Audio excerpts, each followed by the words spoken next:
Hello, hello, hello. I was gonna wait to drop this video, but it's an early birthday present. My birthday is coming up, so it's an early birthday present from me to you all. I'm ecstatic for our next guest, Micah Cyrus, the story editor and writer on All American.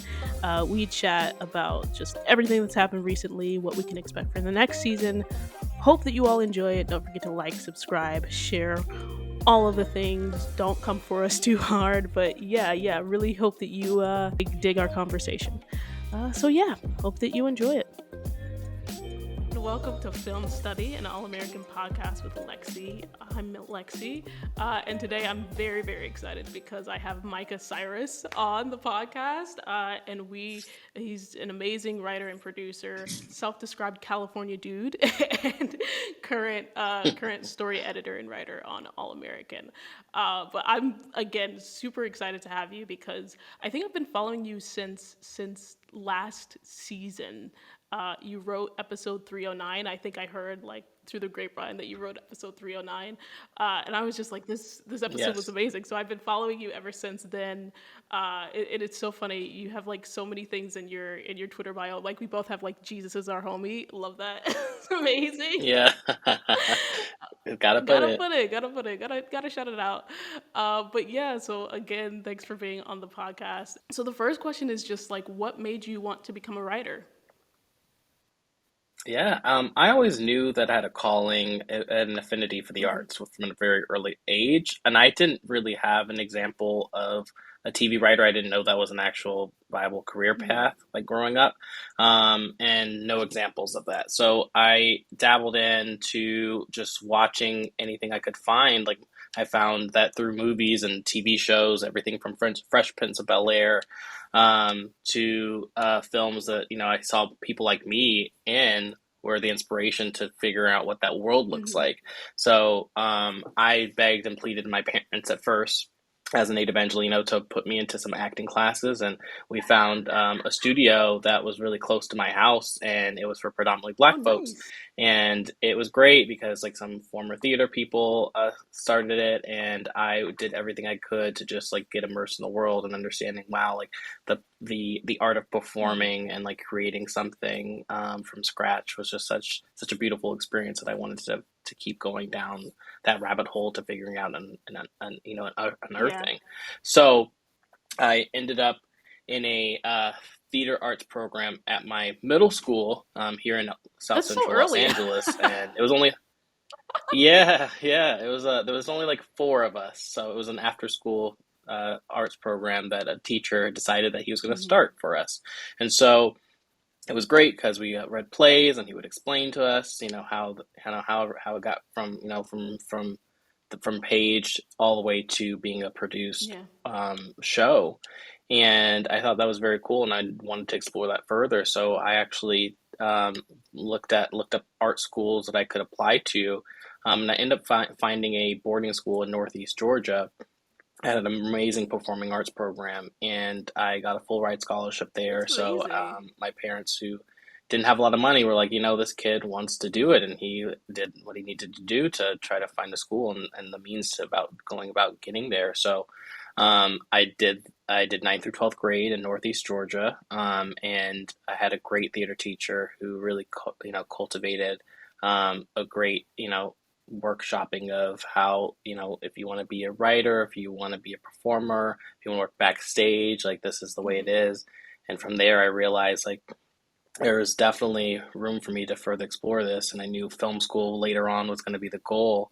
It came later where I realized like really for me, um, I knew that the same kid who was able to see people who look like Yeah. me in film and TV needed to do that to my storytelling. So for me, it's really important to tell stories that deconstruct Black masculinity and identity, because that is, if I didn't have the Fresh Prince of Bel-Air growing Hmm. up or and Family Matters, and those examples to let me know and remind me that I can be seen on screen, I wouldn't have done that. I wouldn't be here Yeah. today. And so that's the same gift that I want to give and bestow upon other kids who look like me coming through, and those stories that I want to tell. That's amazing, and it's inspiring to me as an actor and a writer as well, and someone who my day job is like I work in sort of the psychology of work, like what it means to make work better. Yeah, So just that's great. hearing all of this is just really really inspiring, because it's, it is so true. Is just like to see yourself represented on screen, and then to create stories like that is just so important. And so yeah, I really really dig that. That's why it's so fortuitous for me to be on a show like All American, because it's a show with people who look like me, and I mean, and a hodgepodge of LA, because LA is so diverse culturally. But also, I grew up in South Central, so it's like I really get to like play with characters that I grew up with, and it's just a really cool full circle moment to be on a show like Yeah, this. yeah. And I was actually just about to say, so how did All American come about? Yeah, so I was on a show as I started off as a writer's assistant. And I know this podcast, and we're going to talk more about that process.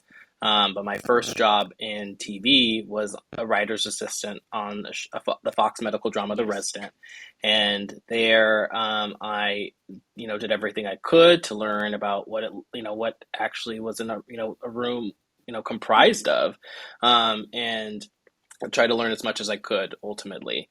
And on that show, well, one of the co-EPs, NK, her name's Yes. Nkechi, we call her Yes, NK. we love She, her. as you I very love well her. know, yes, yes, exactly. She was a writer on that show, and after the season, I knew that I kind of wanted to venture off, as I'm a teen YA and family drama Mhm. writer by heart. I knew I wanted to find a show that was closer to that. And I ended up going to a show called Step Up High Water, that was originally on YouTube Yes. Premium and now is on Stars as the writer assistant for season 2 of that. And by that point, NK had gone over to All American and it was starting up. And I remember following that show a year Mhm. before and being like, a show set in South LA. And I loved Friday Night Lights. So I was like, Yeah. football, oh my gosh, YA, this is my jam. And so when she went over, I was like, you need to keep me posted on how that's going, because that is like my dream show. And I hope it's wonderful. And, it was just not the right Mhm. timing because I was already on another show. So long story short, that season ended on Step Mhm. Up, right around the time as NK's assistant was getting his first freelance episode with the writer's assistant at the time. And so I got asked to come fill in as a Yeah. temp. And so I ended up taking over for that time while they were producing their episode and writing it, and fell in love with everyone. And I just made sure I planted myself and said I'm not Yeah. leaving. I was gonna So say, and everybody fell in when love with you, I'm sure, right back. uh, I like to think that I can't put words in people's mouths, but I mean I'm still here, Yeah. so it's a blessing. But I always knew, and it was just great. And also, like, I owe NK everything for opening up a door Mhm. for me here. And my friend Cam, who was her assistant at the time, is Yeah, I was now gonna say he's staffed on over on All yeah, American Homecoming, Homecoming. which Mm-hmm. shout out, Yep. just the news just dropped that it's on Netflix officially. So like Yes. congratulations. Check it Yes, check it out. out. Congratulations to Yeah. everybody on both writing rooms for sure, and both cast and crews. So that's really exciting. But that's amazing. I didn't know that you were like that was a temp job that turned into where you are now, which is story editor. Yeah. That's why I tell people my advice is always cultivate those relationships. You never know where they're going to lead Hmm. you. Especially because, like, I couldn't have imagined like a writer from my first show who ended up show running, my dream Yeah, show, and her assistant, who was one of my close friends, would be able to, bring me on. So it is just so important. You never know where life's going to take you, and every for sure. relationship is just a part of that For sure. journey. Yeah, that's so true. That's so true. But it sort of reminds me of like Issa Rae being like, networking and networking across, and yeah. So Yeah, so true. yeah, exactly. Issa, so many Yeah, others. Yeah. yeah. So take us through, because I always on the show, and because I do it, or I feel like I understand a little bit of like what it takes to what just as a writer, like as an individual writer, to write a show. I can't imagine what it's like to do that on a network TV show. And so like Mm-hmm. just mapping out for us, like what's a typical day or week look like in the All American Writers Room? Sure. So and I'll say this, acting like COVID isn't a thing, just for the sake of you understanding a Yeah. physical room. But now with COVID, most rooms are Yeah. virtual or a hybrid situation at least, so that makes it a little Mm-hmm. trickier to understand. But in the sake of like 2019, what we looked like was we were literally in person in a room, and there every writer's room will have like a whiteboard, and there's our staff has about 10 Mm-hmm. writers, and we all get assigned a specific episode, and early on in the season we talk about those big arcs: who's winning the state championship, who's what's going on with Jordayla, what's going on with Spelivia, and where's Grace, where's Grace, and all, we're looking at all those different arcs, and once we kind of map those out, then we go into those episodes, and as I said, everyone's assigned a different episode, and we help that writer decide how that episode's going to look as a shape. And we're literally on whiteboards carting them out scene by scene until that writer is absolutely comfortable with the episode in terms of all the scenes being placed. And once they have a really good grasp on that, they go off and write the documents that eventually lead to a script. And we have a studio network, and they have to approve too. And so once the blessings are in order, then we shoot that script. And on a network show, we're usually writing, producing, shooting, and airing all at the Yeah. same time. So it's, 20 yes, you have to have a episodes good last season. rhythm. And That's huge. That's a huge season. yeah, yeah, and again this season. Yeah. So it is a really good. We have a really good crew. We have like amazing leadership with NK and the powers that be, that make it a really smooth running ship and a well-oiled machine. Yeah, So that's amazing. it, Now I'm throwing in a little tidbits of my own personal questions here. So is it like an outline process? Like does the, if you can tell me, does the network like do they review an outline of the show before it's like in script form? yeah. So there's a few documents there's a few documents that go out before the Mm-hmm. script, so that they're looking and pre-approving along the way. And yes, it's like an outline. So one is like a longer synopsis, and then one's like a very specific scene by scene detail, and then they get the script, and they do have to approve each step of the Yeah. way so that there's no surprises. That's just to make sure there's Right. no surprises. They know exactly what's happening, what's being said, so that when we go and shoot it, it's again, they've had plenty of opportunity to check off the boxes, Yeah. and then they still get approval on the edit as Yeah, well. yeah. And that's so helpful because I think for like early career writers as well, just knowing that process and knowing the differences between streaming and network, because there's some differences, and hour-long dramas There's some versus half-hour differences. comedies or half-hour dramedies. Yeah. Yeah, yeah. That's what I always tell people too. It's like, I used to have a fear of showing my work to Hmm. people, but you have to get accustomed to that, right? Because your work is always going to be looked at people, and there's going to be comments and thoughts. So it's better to get used to that now. And trust me, you get so many different questions and ideas and thoughts. Like it just makes it more helpful the earlier you get started Yeah. with that, in my Yeah. opinion. No, that's very true. Very true. Very true. I'm gonna jump around a little bit because you brought it up, but Jordayla, I'm scared. Olivia. I was gonna say we can't do these No, spoilers. no I'm not trying to get spoilers, no fired, but spoilers. Actually, it was as I was because I sort of solicited questions from people who follow this podcast. But uh, as I was sort of putting together those questions, I realized that this Mhm. writer's room, if you allow me to nerd out for a second, this writer's room sort of covered the Yes, whole nerd. almost like life cycle of romantic relationships between Spencer and Olivia, Uh who huh. had never, in my opinion, had a fight before this season. Obviously, Jordan and Mhm. Layla shifting from friendship to like a romantic relationship. Even though I have some thoughts on that, Mhm. some good thoughts, some good thoughts. But or Sure, sure. and even Coop and Patience, who have been together for so long. You know, they've had their brief little sort of breaks, but to have that breakup, so it Yep. was like I realized that you all covered sort of the whole gamut of relationships there, and obviously Simone and Jordan as well. But what Mhm. was your favorite part? People specifically want to hear about Spencer and Olivia, and then Jordan and Layla. But what was your favorite part about exploring sort of those shifts for those relationships? Oh, interesting. It's great. And every writer will probably have a different Hmm. response to this. So this is obviously just personal.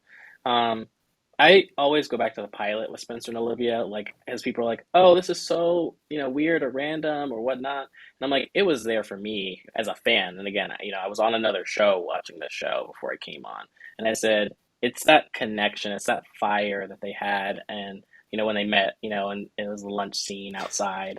And they sat, Olivia sat down with him, and it's just like, I mean, that's how like my greatest relationships and friendships Hmm. were, like that person who just like sees Yeah. you, the person who sees you, and it's so special. And I said, I can't wait for us, and I've always been advocating like for us to like get back to that. Sometimes people move at different timelines, and it's just that synchronicity of when it actually Yeah. happens. And so I think just to answer in short your question of like the best part was like them actually realizing like that they're best Hmm. together, because they always had that spark, although they were denying it, going different directions. And I just think that's so true to life, just like that moment that you unify, after having gone through other things in life and kind of like different Yeah. directions. So um, that was for them, and I'm sure you want to hear Jordayla as well. I do. Which is very early, so I'm gonna speak to like season four. I Yeah. mean, it's very early, so I can only say like, but my favorite moment was the prom episode, which I co-wrote with my friend Carrie Gutenberg, I love and her. Love it her. was that little yes. Shout out to Shout out Carrie, also Carrie. former support staff turned staff writer. Um, but I loved, and this was actually Carrie's magic of the slow dance outside. They're in the Hmm. hallway of South Crenshaw High, and Jordan and Layla are Hmm. dancing. And again, it's like going back to that moment. Like it's undeniable Yeah. chemistry for one another, and also just like beyond chemistry, just love for each other in a grounded way. And I just think that's very special. They really have it. Honestly, and fans might not like me saying this, but a little bit more than Spencer and Olivia. It's just like it feels right. It's like Micah, it look. feels. I'm I trying to help know, you. but it feels right. I know. I'm joking. I'll get canceled. I don't care. Oh my goodness. I like if you don't add a little sauce to it, people get bored. I'm That's joking. true. I retract that statement. Why are you like you're just like me on my podcast daily? I'm like, no, no, no. I love Spencer and Olivia. I do. I love them so much. Yeah, I know the fans will come for Oh, you if you talk trust about me, Spencer they and Olivia. have. Like, Like, trust me, they have. yeah, absolutely, they love it, and it's just hilarious watching. I'm not saying it's not strong enough. I just think Jordan and Layla, like, for me, it's just like wow, you can see them. So yeah, but that was that moment for them, for Jordayla at prom in the hallway, and just a slow dance, and I just really can't wait to keep exploring them and without spoiling what's happening Yes. in the future. Yes, without spoiling what's happening. Actually, on that point, not on spoilers, but on sort of where they left it, because they're not official yet, but Layla did say something she said was interesting after they kissed was well, you just broke up with Simone. So Hmm. will we sort of? I know that we saw Jordan like deal with it in the sense that he sort of had that moment with Spencer after reading her letter. But should we anticipate? I don't know if this is a spoiler or not, so tell me. But should we anticipate seeing Jordan deal more about his relationship? Sort of, find closure with that relationship, like we did see, like with Simone on Homecoming, had the funeral and everything. Yeah, I mean, yeah, it's fair. I'm glad. I was like, where are you going I with know. this? Because Sorry. there's certain ways I I know. I can't. was like trying to. I was like trying Some my things best to be like, you were what's going like to where I was like, I can't not answer giving that. Yeah, spoilers, and like what's like, yeah. absolutely. But they were in love, right? And they had a very serious, yeah, Hmm. romance. Probably one of the most mature romances on the show. And I think the Spencer and Olivia fans can agree with that. So it was very mature. They almost got married. So it's obviously going to take both of them time and adjustment periods, and we definitely plan on exploring that and seeing what that looks like. So the answer to that is yes, absolutely, we will live with that and see Jordan um, progressing and how he is going to approach this new stage of life.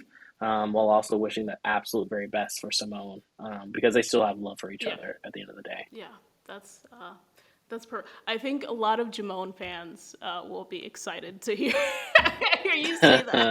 Jamone fans, yeah, exactly. I love the ship names; they're No, just I great. know, I know. It's, They're hilarious. Sort of shifting into we talked a little bit about Spencer and Olivia. Obviously, again, they for the first time, I think, really had challenges that were like together or amongst each other. This season, in terms hmm of like their passions pulling them in different directions. Uh, can you talk a little bit more about that and how sort of 420 came about, where Olivia's really sort of finding her voice hmm and saying, you know, as hard as it was, but like I got the sense of the theme. Tell me if I'm right or wrong, but I got the sense of the theme that like sometimes love is not enough, and like you gotta work, especially hmm when it's your passions at play. So speaking a little bit more to like how Spencer and Olivia ended the season. Yeah, it's a very interesting thought, and I think it's been percolating for a while, right? Like we've been watching this progression, and especially with Olivia having had to throw out that Wade article that she was originally was gonna put out, and then jettison that and replace it with a fluffy Halloween piece. I think she started to start realizing like she's put and compromised for the sake of relationship, and at the end of the day, like if she's going to be a true journalist and LA Times equivalent journalist, like then she truly has to take risks. And as maybe saucy and bad as that might have been with originally when she put out that Olivia, when she did that, when she stole that footage from Laura's laptop and released it, like there's got to be a middle place, right, where she's not going as extreme that way, Yes. um, but also not compromising the point where she's realizing in her guttural reaction that she should, not be pursuing something for the sake of someone else, and they're, and what they think. So it's really about living and trying to find that middle ground for her, and that'll be a constant, walk for Mhm. her, in the future. And I think that's with Yeah. everyone in a relationship, especially when your worlds are so closely intertwined together. So I think they're finding that balance and that rhythm, and that so that for the end of 420, her realization is putting her foot down a little bit and saying, I've got something, and I'm going to lead because I already went one time for you, and I knew that wasn't work. That didn't work in my Yeah. favor. So I'm going to, now no pun intended, live my truth. Come through, Live the Truth podcast. Come through. Absolutely. She's my favorite character, Gotta so I throw those appreciate that out. joke. Yes, you got it. That was for you. That's amazing. I had a follow up question, but I'm not gonna lie, I forgot. Yes, it's okay. It'll come back, It'll and we come can back. circle It'll back come when you back. get it. Um, no, but that's very true. Oh, I was gonna ask you to clarify because I think this is the answer. Like, is Liv a sports journalist or is she an investigative reporter? It's a great question. I think she's finding that rhythm. I can't actually answer it because she's sort of she's technically, kind of like in an intern role at the LA Tribune Got it. Online. And I think she's only a freshman at college. Like I forget that sometimes. I'm like, these are still kids. So she's still finding that. So there's not an answer to that Got question, you. because I don't think she's found it yet. Got you. Got you.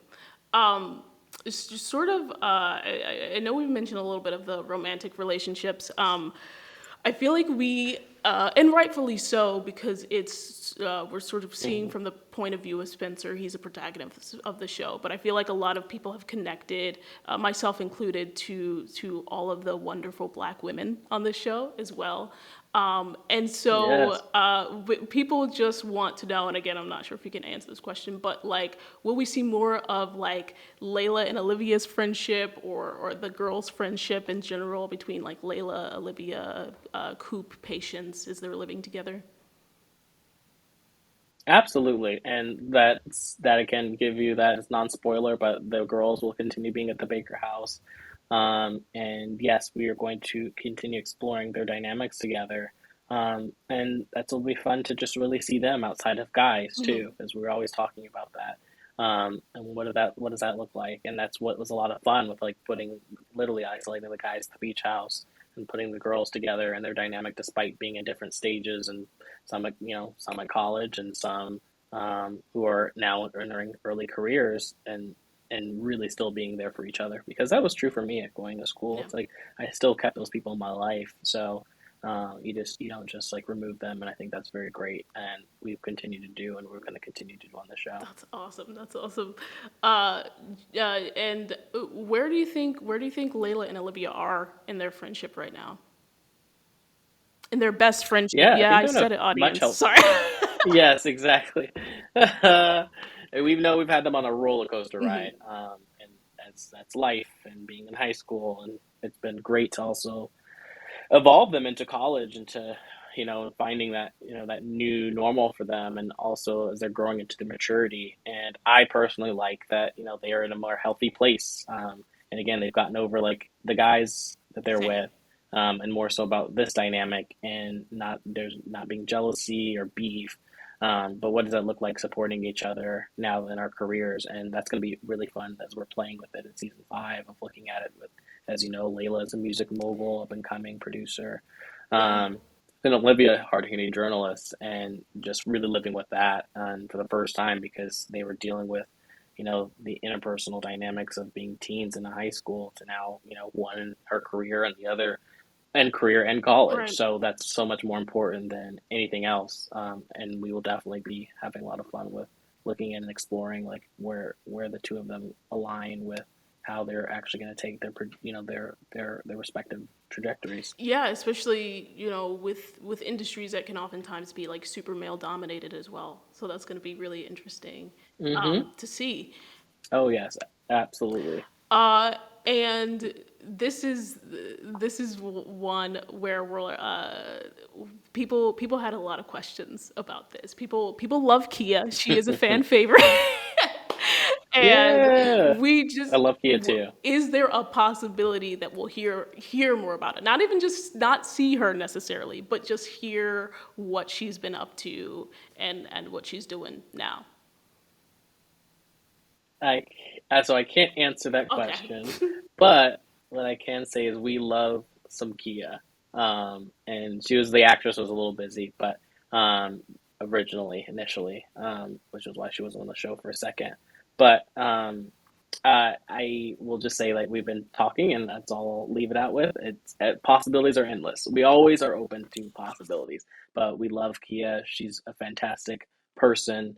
Um, as the real person and as an actress. And I loved her character all the way through. I remember like when I first came onto the show and I said, we have to keep exploring Kia because she's still like she was Spencer's first like love. And Yes. so that's so important, right? And like you don't forget your first Mhm. love. So I think just to give you a little bit of that, like that's why like we'll never shut the door. And I think even as we progress and go all the way to the end of the show, like she's a part of this DNA of the show. So there's never once you're part of the DNA of the show, you never go For away. sure. Um, we'll try to get you back. Like Yes. so, we'll ask and beg and plead for you to come back. But yeah, it doesn't just disappear. Yes, yes, yes. All right. Patience, patience. Again, you said possibilities are endless, so I'm gonna take that as an answer. But will we find out? I should have said that. Oh, you don't even know what the I'm question. joking. I But know. will we hear more about Patience's background? We started to a little bit this season. Sort of. We got to meet her dad, which was really cool. Early on in season 4. But as she's taking her career more seriously, like that's what Sabine told her, the advice. But as she's taking her career more Hmm. seriously, will we just start to hear more about her backstory and what's been going on with her? Maybe where she goes to school. Yeah. Um, going to school. That's great. See, you did it. You do try to add a little things there. I know. uh, There's so many yeah, slick. It questions. was It's good. not It was even I'm good and trying to slick. trap you. I'm just trying to get through the question. I hear that, and I love that we gotta say we love our fans, and like the fact that like it wouldn't be a good show if there wasn't an engagement, and so the fact that we got engagement and people are interested to hearing more and learning more means everything. I love patience. Again, as a person, as a character, and I do think it's important, especially as as queer folk, for us to really like dig Yeah. deep, and so. every season allows us to do, to kind of like tackle that a little bit more and dig deeper. So the short answer to the question is absolutely yes. We will be unpacking, and especially as we left off, and um, seeing that she's continuing her music career and taking that to a next step as she's working with Layla, and Layla's obviously like building for Monaco Records in a way that's got to be Yeah. revitalized, with Clay now as a potential threat to her, Yeah. which was an interesting thing It too, as we was a all know, and I know little the fans have some thoughts and it feelings about. dropped it dropped at the end there. Yeah, yeah, people didn't know. It's like, oh, who's showing through that door? And it was Exactly. Clay. It So was Clay. that was good and saucy. So we always go for it. It was Clay. Um, this is sort of circling back around to actually your answer for like why you enjoy writing, what got you into writing, what you love about it, sort of explore and Hmm. showing sort of like people who look like you, like black masculinity, and looking through that lens. What's your favorite Hmm. part about writing Spencer, and maybe Jordan as well? Ooh, yeah. My favorite part about writing Spencer is exploring his Mm. vulnerability, and I think that is so important, especially as Black men. I didn't get to see that, and I remember you're young, so I don't know how if you went through the Fresh Prince of Not Bel-Air that young. catalog. I keep saying that show because we know Black folks. You never know. Don't crack. Don't crack. But did you see the episode of Fresh Prince of Bel-Air where Uncle Phil and Will had that conversation about his father, Yes. and Yeah. fatherhood? That I remember being like literally being bringing me to tears, and I just think that I remember watching that and saying, "Oh my gosh, like you don't get to see this often, especially growing up. I grew up in the Black church, and you were taught to hide our emotions, Yeah. and be tough and strong." And I think that that is not what masculinity actually is. It's about embracing both your masculine and feminine Hmm. side. And I think that when you get to do that, and Daniel Ezra is an amazing actor, as you know, and Yes. he really can portray that. But in terms of the writing, being able to express our feelings and say it out loud and tell people how we feel and tell people when we're scared. I love the therapy. Um, Storyline that we had with Spencer, where he was able to talk to him about what was actually going on and getting to this stuck point and those realizations. Like, when have we ever gotten to see actual reminders that we can go to therapy and have conversations as Black folks? Like, that's been so taboo for us growing up, Yeah. especially in my generation. So that has been really rewarding, enriching, and for me, and I hope the same for our audience as well. That's amazing. That's amazing. That's true, and I appreciate how we see Spencer struggling. It's kind of like what you said. Like we sort of forget that these kids are like 18. Like they're not. Yes, exactly. They're not. And so Freshman in college now, right? yes, They just graduated from high school exactly, exactly. halfway last season. Exactly. And so thinking about that, and I know another question from the audience was like, sort of like about like lighter episodes, because this is a drama and it's an hour long Hmm. drama, so there's going to be Hmm. drama. But is there more, now that they're sort of established in college, is there a chance for like more college parties? Or I know that COVID was difficult with like doing parties or anything like that, but are we going to see them sort of like more everyday college struggle, so like classes sort of outside of athletics?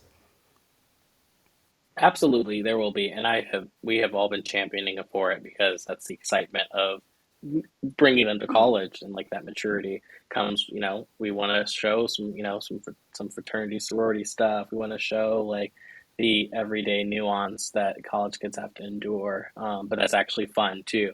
And I went to USC right here in LA, so and I tell people I was like I have endless stories because it's just so fascinating. Like our version of GAO is supposed to be SC, and coastal UCLA. So we have to show it because there's just so many antics that we were up to and things that we can explore, from tailgating to all of it. So we will absolutely be having fun with that. Yes, Nice, nice, nice. the everyday college life. Nice. So we're sort of coming to the end. I know we're like 5 minutes, 5 minutes from the top of the hour. It's all good. You're good. What's just those sort of like before we get to the last question, what can we anticipate for the next season? Hmm. That you can tell What can we us. anticipate for the next season? Yes, exactly. I think just to be as broad as possible, but also like not just to give some context. You can expect there will be no shortage of the same, drama and turns that we have brought in previous seasons. I'm actually very excited for what we've got cooking so far, and we're still exploring. But it's going to be, I think you can expect a different level, a kind of a. I would just like to say, just like if it's a temperature, like we're moving up a little Mhm. bit because I think that's what people do when they grow.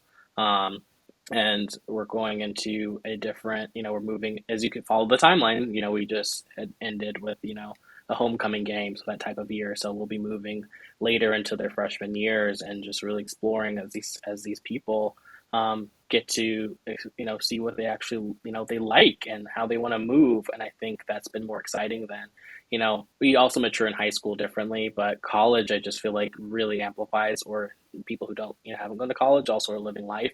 You're actually amplifying even more. That multiplier is like amping up like, that level of maturity because, and as you know, most of our kids, it's pretty much divided in terms of the ones that we've, veered off into the college world and those in the professional career. So they're really living life and figuring it out what that means to be a young adult. And I think that's what people should be looking forward to, is seeing that side that's really interesting, as each of them have their different stage of life that they're grappling with. Yeah, that's actually excellent because I have a follow-up question on that question. It's sort of like Okay. season the writer nerded me.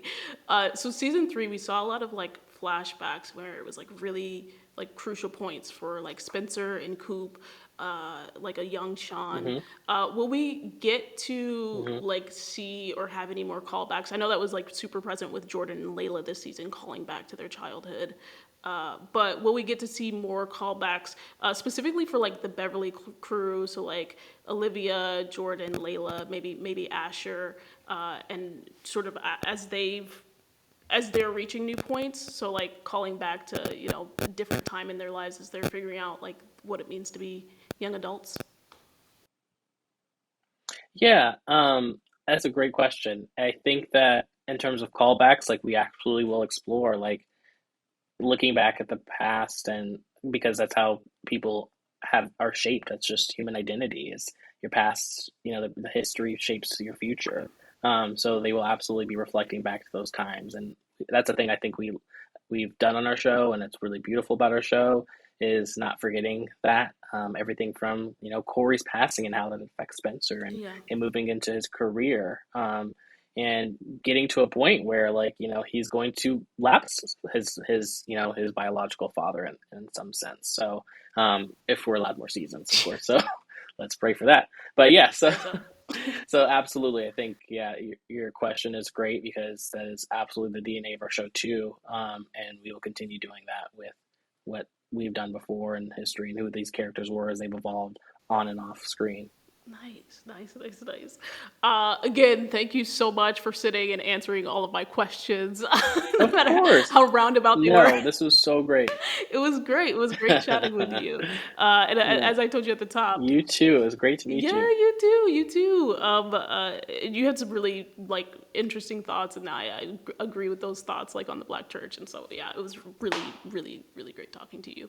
Uh, Of course. And thanks for being an amazing fan, of our show and your support on socials. And that's really important, that you advocate for us because it's really, really helpful knowing that people are actually caring enough to, follow us, dive deep, ask questions, and be engaged. yeah, So we want to thank you too for, championing us and people around you as well. and I thank you, but I also want to say like it's been instrumental for me as like a writer and actor. I think like after I watched 309, I was just like, oh, I gotta finish this pilot, like. So truly, Thank it's you. Thank you. been such an inspiration. I think that's why I like started this podcast, is because seeing how you all tell stories at All American has like inspired me in my own storytelling. So I really, really appreciate it.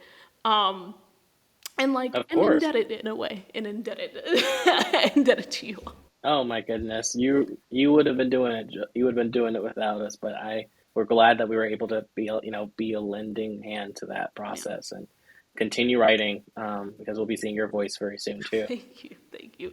And then, of course, the last question that I mentioned: what's on your writing playlist now? Writing for season 5 of All American. What are you listening to?